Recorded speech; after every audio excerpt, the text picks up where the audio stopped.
how it's moved along with, so we had surpluses, we've had debts, deficits, surpluses, and then we went on a spiral here where we've had significant deficits that take us to today's scenario where we're running in the 820 range, and projected 2012-15 left unchecked, it could get over $1 billion.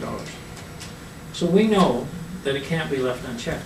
I've had some folks in these meetings say, well, there's volatility in the market and we get highs and lows, and you see that every 10 years there's kind of a cycle. You expect surplus and deficit. The big issue here, going back to the mid-70s, you'd say, well, we had a debt of around $1 billion, maybe a little more.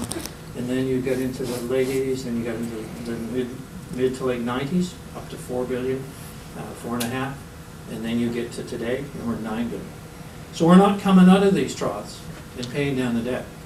We're just maybe surfacing and not paying a deficit, or maybe we get a balanced budget. But at some point, obviously, we have to go beyond the balanced budget. We have to get to a point where we're paying down on this debt. Another significant area is certainly the demographics.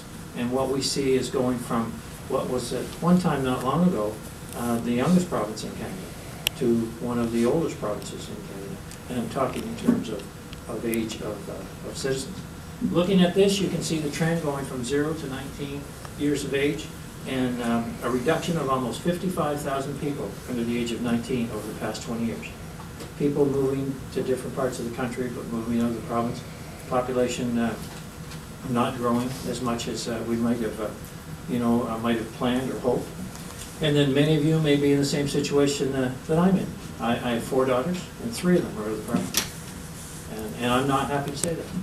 I would like my kids to be at home, and I'm sure that any of you with children that are in the working world would feel the same way.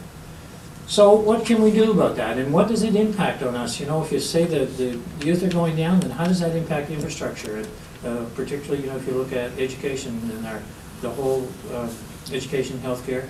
If you look at this graph, you can see that in the last 10 years, we've seen a significant decline in school enrollment, K-12. It's gone from 141,000 down to 106,000, a decrease of 24%.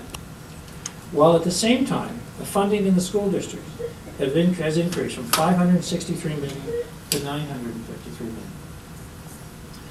And that's an increase of 69%. If you said, well, what's that mean per student? It's gone from 4,000 a student to 9,000 a student. An increase of 124% at a time when the cost of living had gone up 35%. So money is being put in the educational system, but is it being spent as effectively as it needs to be? Because we know that throwing money on it is just not the option. It's just not the way we can sustain it going forward.